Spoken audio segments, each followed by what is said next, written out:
The smell of ozone and scorched circuitry still clung to the air like a warning I couldn't ignore, settling in the back of my throat and refusing to leave, reminding me that we were literally minutes away from being a crater in space, a floating warning for anyone foolish enough to trust calculations over instinct. And here I sit in my office aboard Outpost Zenith, staring at the cracks in the ceiling where the station flexes against the vacuum and feeling my hands tremble from the adrenaline. Crash, my body hasn't yet registered as safe, holding a lukewarm cup of stim that tastes like battery acid and a datapad that feels like it could detonate in my lap.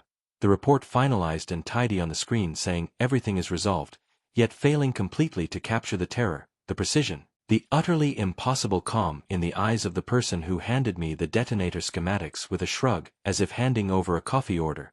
This isn't a story that starts with explosions, though. It ends with them. It starts with intake, with bureaucracy, with the transport dropping off prisoner 47 Delta, a human named Mira Holland, species human, soft, small, fragile-looking, her scan lighting up red flags for every metric we had, for low durability, inefficient temperature regulation, single heart, nothing that should have mattered, yet somehow mattered everything. And she walked into the cell block like she owned the place, quiet and polite, yet already 3 steps ahead of everyone in the room, including us, the humans, the guards, the technicians, thinking we were in control, when in fact, she was already calculating every weakness, every delay, every margin of error. I watched her as the first reports trickled in, small things at first. The cell door rewired silently while no one was looking, the sensor stripped and rerouted using copper wire from a light fixture, a weapon fashioned from a toothbrush and scrap metal that could have ended lives, yet she presented it without malice, saying, just checking, a phrase that will haunt me forever because it was the embodiment of her methodical approach to chaos, the quiet, unstoppable logic that we mistook for weakness. And then the cafeteria incident, where Dravik, a 7-foot Zushan warlord, tried to make an example of her, smashing trays and screaming, expecting to intimidate, and she didn't flinch, didn't even blink. She moved with the inevitability of physics bending around her, using his own momentum to pin him, manipulate joints, pressure points, and by the time he realized what had happened, he was incapacitated on the floor while she calmly resumed her meal, teaching the entire room a lesson not in strength but in absolute efficiency. And that's when it clicked.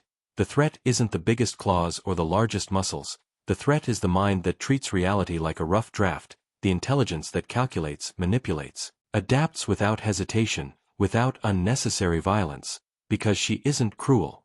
She's logical, and logic in a desperate, volatile environment is far deadlier than instinct or rage. And I watched as she was assigned to help the facility, fixing the power fluctuations, rerouting water systems, optimizing oxygen recycling, all under the guise of helpfulness. Yet every action reinforced the uncomfortable truth that the humans, this one human, was the one in control, and we were merely part of her environment, tools to be tested, calibrated, improved or discarded. And then came the bomb, the coded messages, the smuggled isotopes, the potential annihilation of half the outpost during shift change. And she had known, of course she had known, and she didn't panic, didn't flee, didn't manipulate us with fear or threats. She calculated, waited for the precise moment to hand me the schematics, her calm, predatory eyes meeting mine, shrugging as if it were just another inconvenience. And she walked away leaving hundreds alive because it was logical, because her life and comfort were aligned with the survival of everyone else. And suddenly, I realized that we had never been the jailers, the ones with authority or power.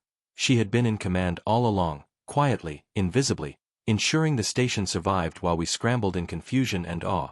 And now I'm sitting here, coffee gone cold, hands still shaking, knowing she's gone from our lives, probably laughing somewhere on her shuttle with her little bag, leaving the rest of us to write new intake protocols, new security measures, new ways to try to predict what humans like her are capable of, while knowing full well that the galaxy has underestimated us for centuries, that stubbornness, ingenuity, and the refusal to accept can't as an answer make us terrifying in ways no scanner can measure.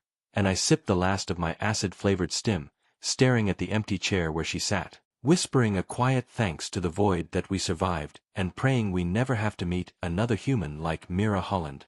Because next time, she might not find it convenient to let us live. And before I file this report, I have one thing to say. If you're enjoying these stories of human ingenuity, resilience, and pure HFY moments, hit that subscribe button, turn on the notification bell, and join the channel so you don't miss the next story where humans quietly bend the galaxy to their will.